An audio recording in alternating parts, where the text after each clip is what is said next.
Welcome back. In this lecture, we will discuss the theory of aplanatic lens and its application, that is oil immersive objective.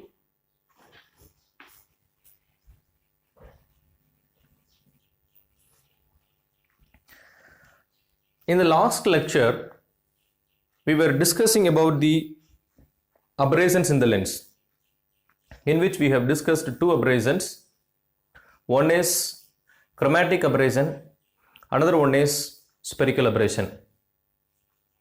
To remove the spherical aberration, we have discussed four different methods. One among them is use of aplanatic lens. In that lecture, I told you we will discuss about the aplanatic lens in the next lecture. That is what we are going to discuss in this lecture.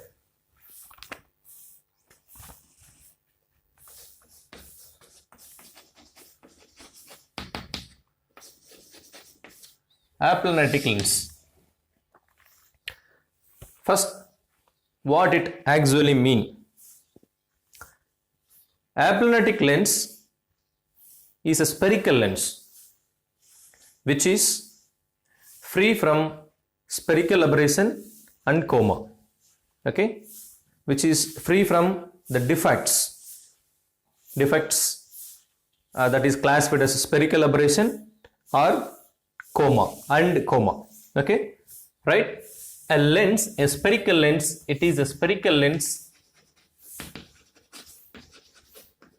which is free from the defects of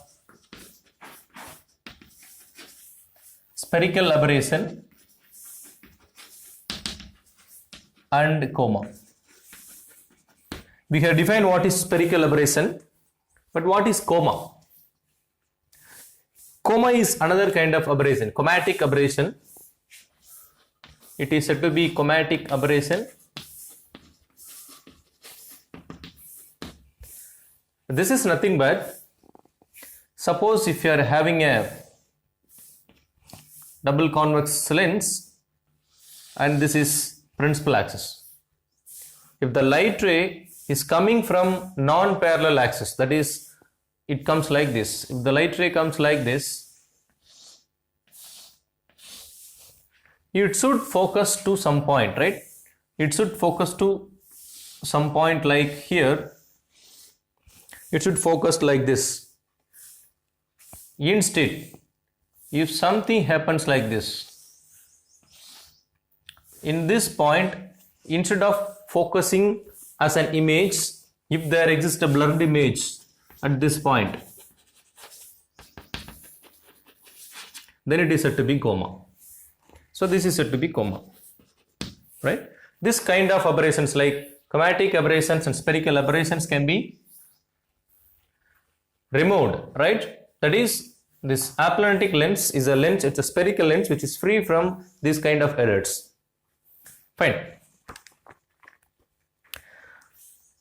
Actually,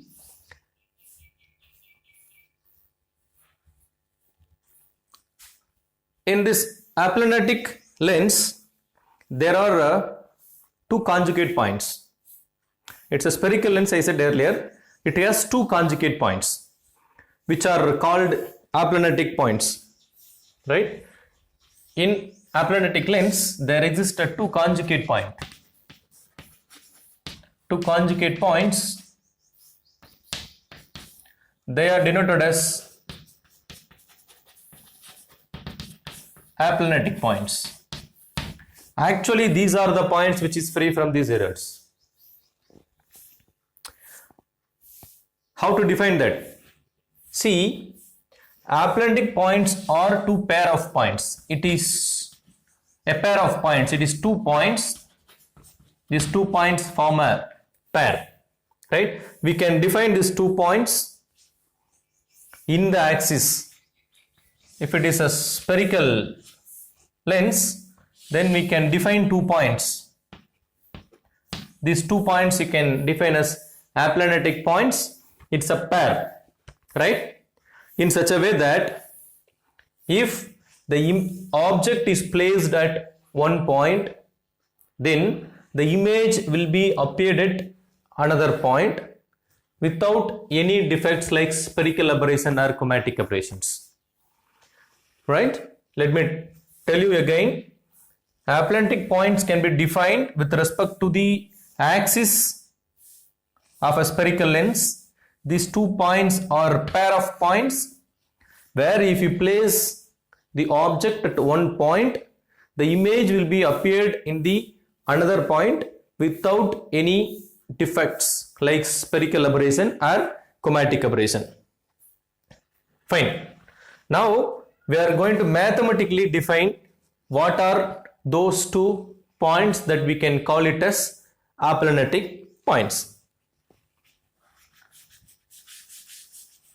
For that, let us consider a spherical lens. Let us consider a spherical lens whose center of curvature is C. Let's draw a axis whose center of curvature is C.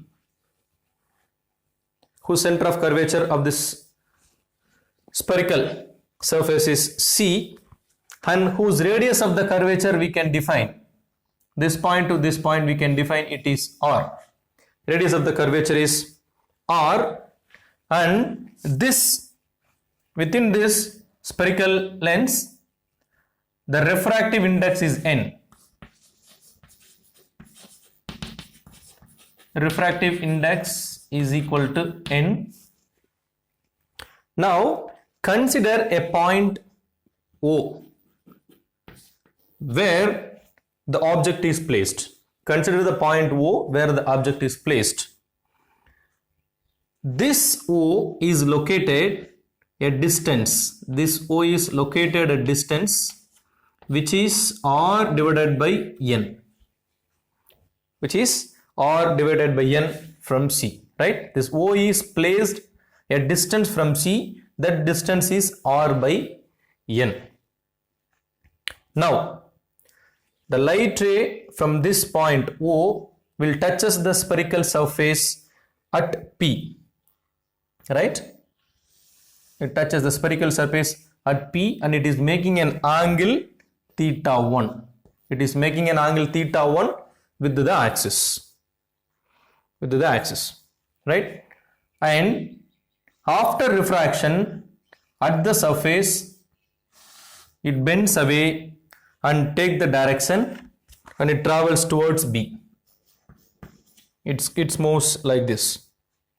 Now let's draw a normal to this so that we can draw a normal line. Now, right, this angle is incident angle and this angle is angle of refraction. This angle is angle of refraction. And let us define this point at the spherical surface is P. Okay. Now, if we extend this refracted ray to the backwards,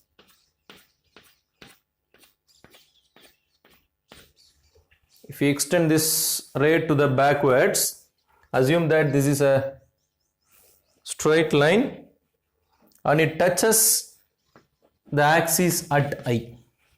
And it touches the axis at I, and let's make this angle as theta 2. Okay, we have extend this line backward. Fine. Now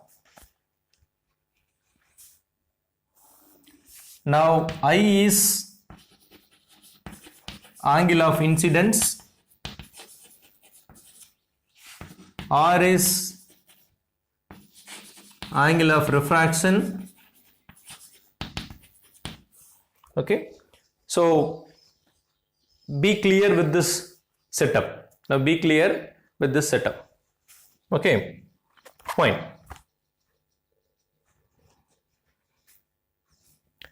If this is R, this is also R. Okay, if this is R, this is also R. And if you want this angle, and this angle will be R minus I.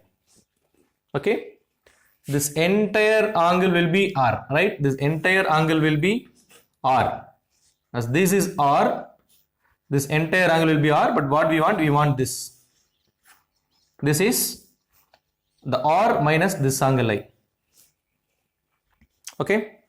Now, from Snell's law,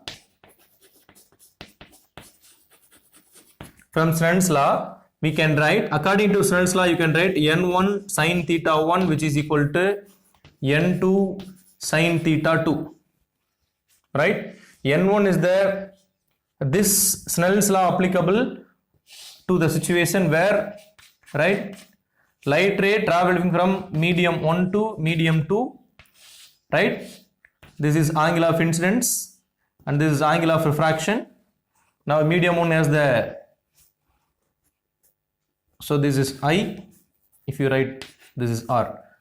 If the medium 1 has the refractive index n1 and medium 2 has the refractive index n2, according to this situation, you can write the Snell's law n1 sin I which is equal to n2 sin R for this situation. Okay. Now apply Snell's law here. Here the spherical surface and the inside is made up of glass. Outside is, this side it is air. For air, refractive index is equal to 1.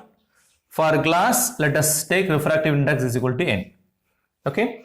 So if you apply Snell's law for the light ray which is traveling from O to P and P to B, then you can write n sin I which is equal to, this side outside it is air, so 1 sin R. And if you write, that is Snell's law. So it is simply n sin I which is equal to sin R. This is equation 1. And now let us consider the triangle OPC. Let us consider this triangle O, P and C. So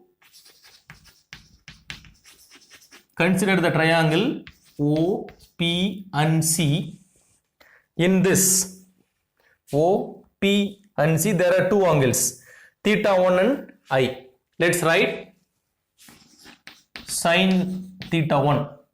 What is the formula for sin theta in trigonometry? Opposite side by hypotenuse.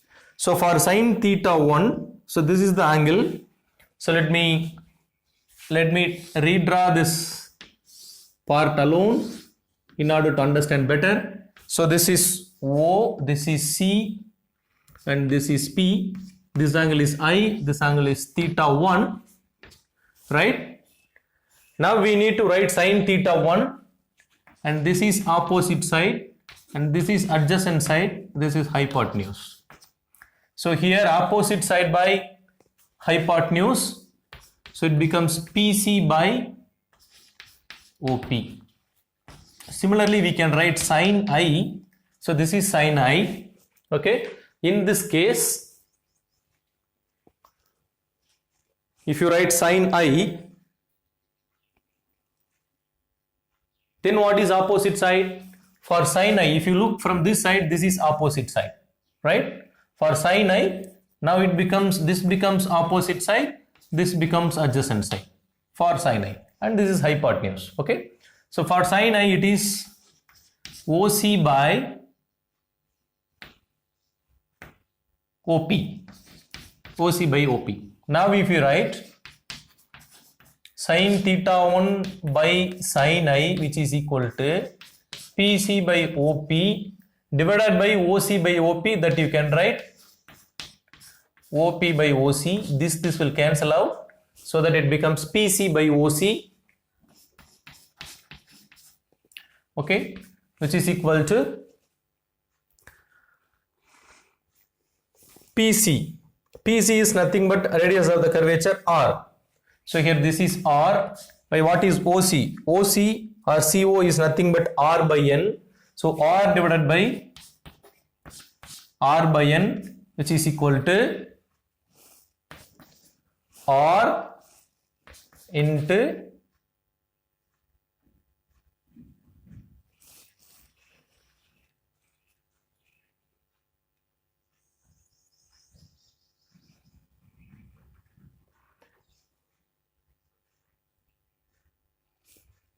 R into N by R. This will cancel out, so that sin theta 1 by sin I becomes N, or you can write, you bring the sin I to the right side, you can write N times sin I, which is equal to sin theta 1. This is equation number 2. When you compare equation number 1 and 2, n sin I is equal to sin R here, n sin I equal to sin theta 1 here. So as left hand side is equal, so right hand side must also be equal, so that comparing equations 1 and 2, we obtain that sin R, which is equal to sin theta 1, or for small angles R is equal to theta 1. This is equation number 3. Okay. So R is equal to theta 1. So this R and this theta 1 are one and same. This R and this theta 1 is equal to one and same. That is what we obtained here. Okay. And next point, let us consider another angle OPI. OPI. Okay. Let us consider another angle OPI. Okay. Let's draw that diagram for the clarity.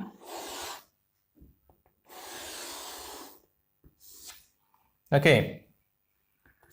This is O and this is P and this is I. This is angle theta 2.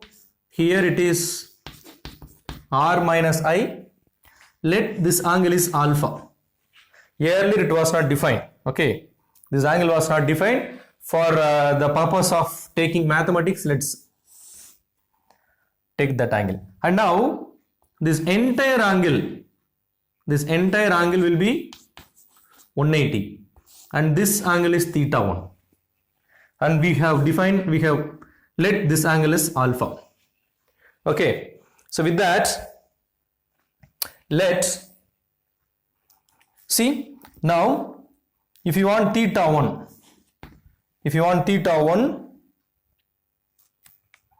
you can write, let's write this for alpha. If you write the equation for alpha, if you want this alpha, you have to subtract this theta 1 from 180. So alpha equal to 180 minus theta 1. This is one case. Okay, let's write this as equation number 4. And then again, you can write the alpha, this alpha in terms of these three triangles. Sum of these all three triangles are equal to 180, right? So alpha plus theta 2 plus R minus I, which is equal to 180. Now if you want alpha, what you have to do? 180 minus this terms. 180 minus theta 2 plus R minus I.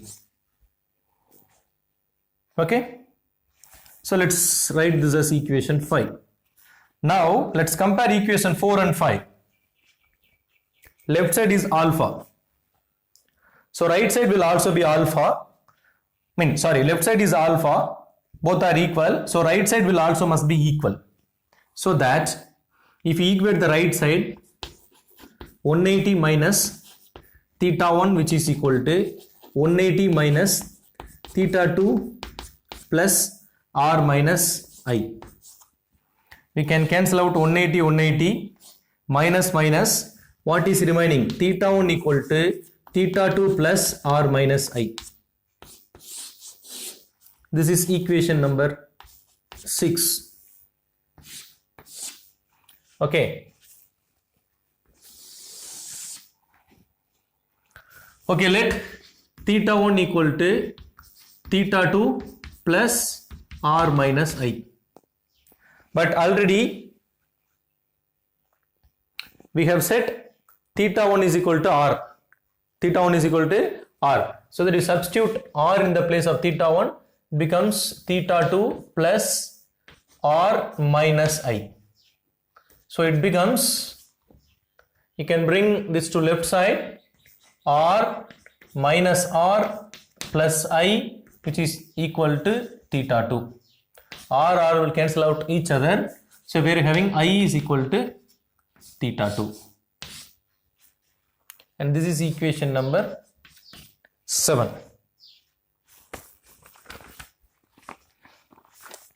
I equal to theta 2 or theta 2 equal to I.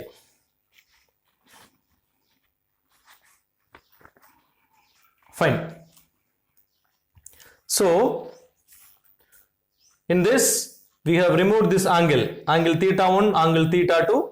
We have removed this angle, and in this place now we have angle of incidence and angle of refraction. Whatever the angle of incidence and whatever the refraction, that is equal to theta 1 and theta 2, right? So there is no etc.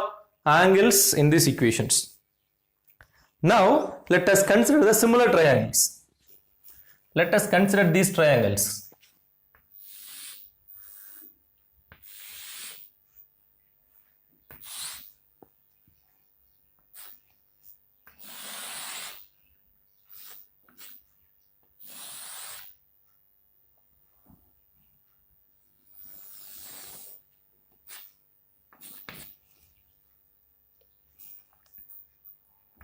C O I. This is theta 1, no, sorry, theta 2, theta 1, P. Here, there are two triangles in this. This is two triangles in this. There are two triangles. Triangle 1, OCP, and triangle 2, PCI. This triangle OCP. This is one triangle, PCI. This is another triangle. These are the two triangles. These two triangles are said to be similar triangles. Said to be similar triangles. What is a similar triangle? If two triangles are said to be similar, where the faces should be proportional and any two angles of one triangle must be congruent with another triangle. Congruent means equal. Generally congruent triangles are the triangles where their faces and angles are equal. They are all three faces and all three angles are equal. Those are said to be congruent triangle. But here similar triangles where only two angles are congruent, two angles are equal. So the sufficient condition for saying two triangles are similar triangles where any two angles of one triangle must be equal to any two angles of other triangle. Here how we can say that these triangles OCP and PCI are similar, because here we have I. This theta 2 is also I. Theta 2 is equal to I. Fine, right? Then one angle is equal, right? Other angle, for these two triangles, this angle is common. So I equal one angle from this triangle is equal to one angle from the second triangle, and this angle is common for both the triangles, so that you can say that this is similar triangle. So for this similar triangle you can write CI by CP, which is equal to this CP by OC. So this CP by this OC. This you can write CI, that is CP square by OC. CI is this distance, right? That is what we are going to obtain. And what is CP? CP is nothing but this one, which is radius of curvature. You can obtain this. So that it is R square, and OC, it is nothing but R by N. So that this is R by N, which is equal to R square multiplied by N by R. R square will cancel out and with R. Now we have Ci equal to N times R. This is equation number 8. Right? So now we have removed theta 1, theta 2 that we have equated with the angle of incidence and angle of refraction. And from equation number 8 and from this, we infer that if an object placed at the distance R by N from the center of curvature of the spherical lens, for that object, the image is produced at the distance of N times R. Okay. Now, these points O and points I are said to be conjugate points or aplanatic points, right? So that for the object placed at O, it looks like the image diverged from the, it appears that it is diverged from this object. O will appear to be diverged from I. Okay, so these are all about aplanatic lens.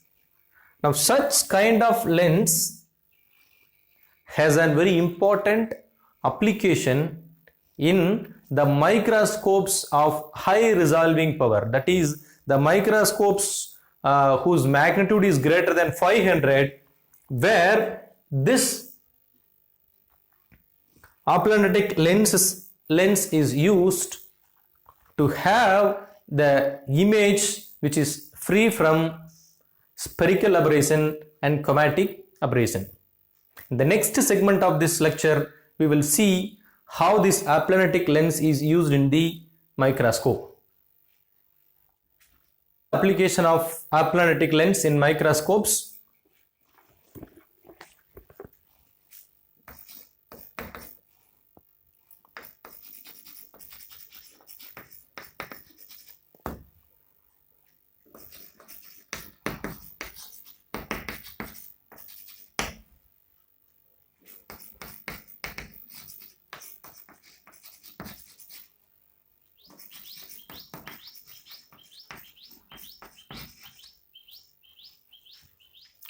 So oil immersion objective in high power microscope.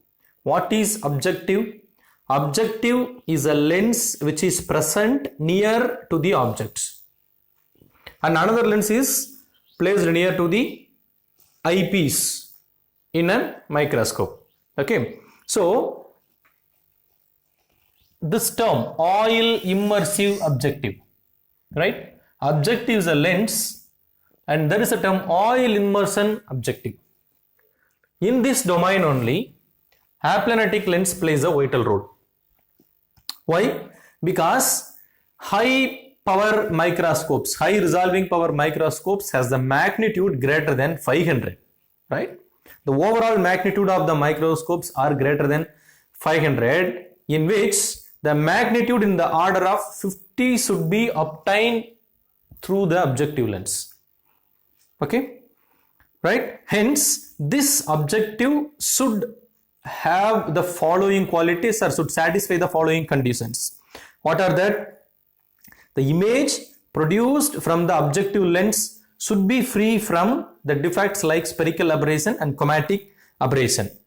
Or other aberrations are unimportant because the field of view of the microscope is very small. We are going to see very small object, and that we are magnifying it to view in a larger size. So other aberrations are not so much important, so that this objective should be free from spherical aberration and chromatic aberration. Another one is the sufficient light should enter into the object in order to clearly view that object.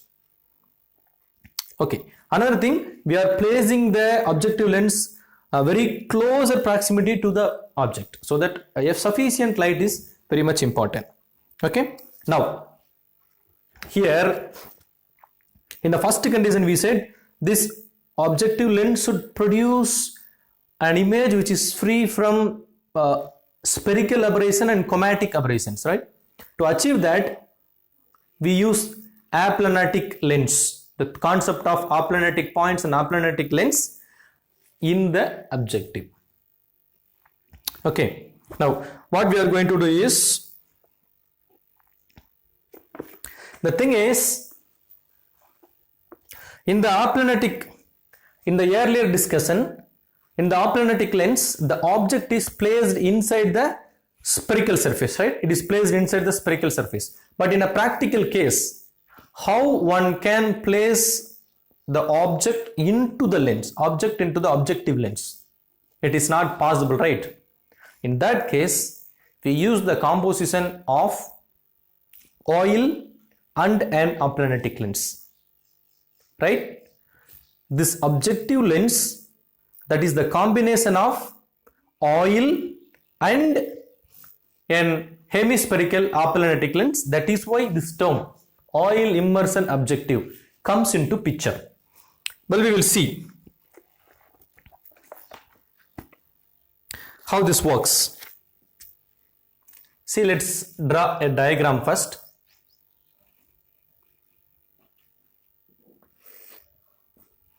Let us consider a hemispherical lens, right? And this lens is placed on an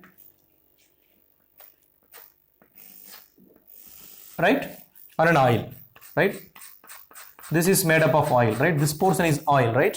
The setup is made in such a way that a hemispherical, this is hemispherical aplanatic lens. Hemispherical, it's a hemispherical aplanatic lens.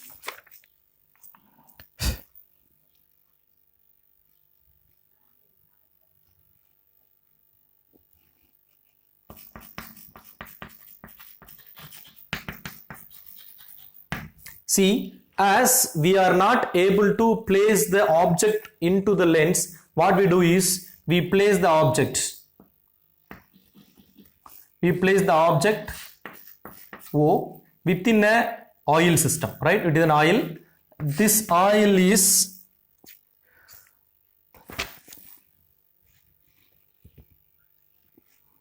is an oil, and this, the name of this oil is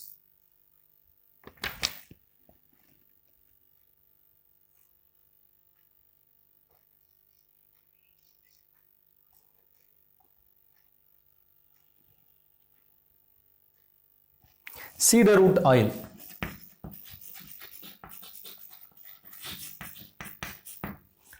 The name of the oil is cedar root oil.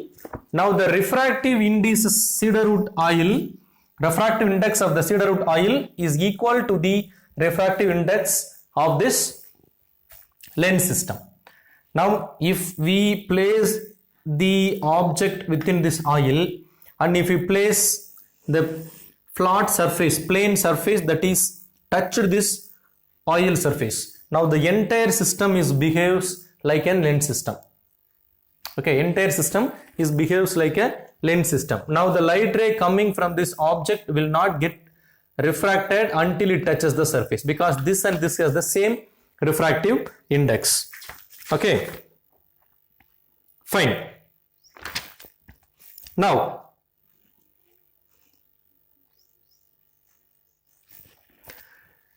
let us consider this lens system as L1.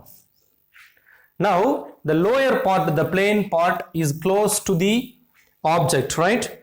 Let's this as center of curvature of this lens system C. Now let us make the adjustment in such a way that this object and the C, which are placed in a distance, the distance between C and O. So distance between C and O is in such a way, it is said that it is R by N, where N is the refractive index, R is the radius of curvature. This is R, right? If that is the case, right? Now a light coming from this object O will not getting refracted until it touches the surface of the lens, right? In this case, right? Now this situation, the object placed within the oil, it is treated that it is placed within the lens system. It is placed within the lens system. Now you see, as this object is placed a distance R by N, so that for an refracted ray, now for an refracted ray,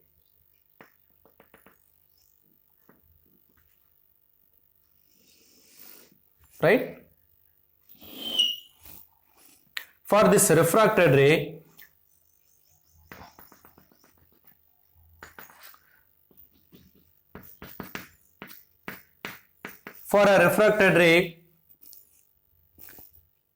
the light appears to be come from the point I1, right? That is, for object O, this point I1 will serve like a virtual image. It serves like a virtual image, and this virtual image will appear at the distance in R. Okay? So that for O, for this lens system, the O and I are the two aplanatic points, right? Hence, all rays starting from O after refraction appears to be coming from I1. Okay, this is first case. And second case, in the microscope there is another lens. Another lens will be placed. This lens is called meniscus lens. It is called meniscus lens, whose lower surface is A, upper surface is B, and let's extend this straight line. Okay.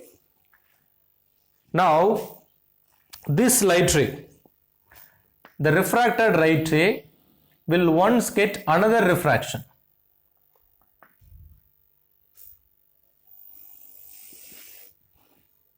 Okay, the refracted light ray will once get another refraction at the lower part of the surface, at A.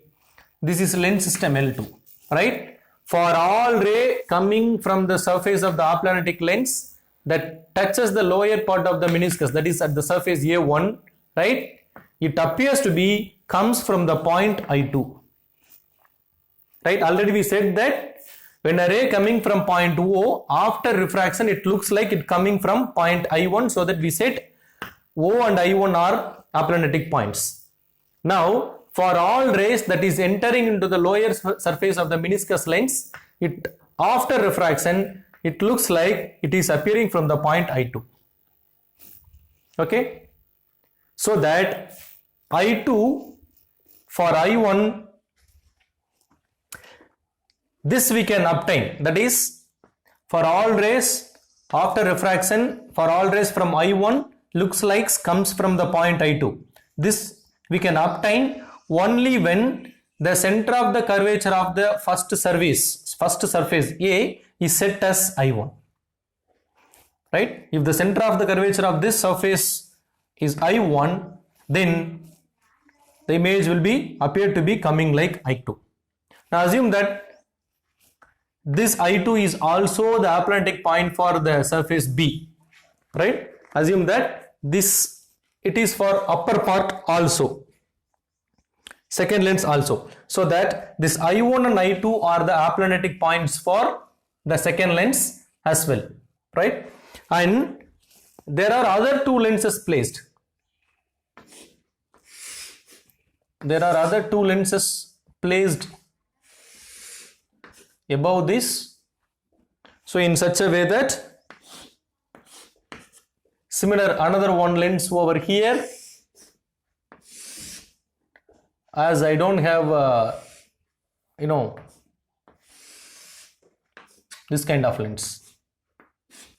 In that way, and the final image, right, similarly another side you can get the similar thing, right, another side you can get the similar thing, so that you can get an focused image at the eyepiece which is magnified in the order of 500, right? In that way, using the lens 3 and lens 4, the final image system will be formed. Fine. So let me recollect again about the oil immersion objectives. So oil immersion objective is nothing but a composition of a hemispherical aplanatic lens and cedar wood oil. The thing is, in our earlier derivation, we placed the object into the aplanatic lens system, but practically it is not possible. In order to satisfy that condition, we consider an oil whose refractive index is equal to the refractive index of the hemispherical aplanatic lens, and the object is placed inside that oil, and it is adjusted in such a way that the distance between the center of curvature of the hemispherical lens and the object is R by N, so that as the refractive index are same, the light coming from O will get refracted only at the surface of the hemispherical aplanatic lens, and at the surface it looks like all the lights after refraction it looks like it comes from I1. Now this I1 will be located at a distance NR from the center of the curvature. This distance is NR. Now we have another meniscus lens whose lower surface is A, upper surface is B, and it is adjusted in such a way that this I1 is the center of curvature for this lower surface. In that case, the light ray coming out from the surface will enter into the lower surface. After refraction, it looks like that it comes from I2, right? Which means for the lower surface, I1 and I2 are aplanatic points for the lens system L2, and assume that for the upper surface also these I1 I2 are aplanatic points. Now with another help of another two lenses, this object that is to be magnified will be getting magnified at the eyepiece. So this two lens system is called oil immersive objective. Objective is a lens which is placed very near to the object that is to be magnified through a microscope. So this is the application of aplanatic lens. So with this, let me stop this lecture, and we will resume back in the next lecture where we will discuss about the rainbows, primary rainbows and secondary rainbows. Until then, be safe. Thank you.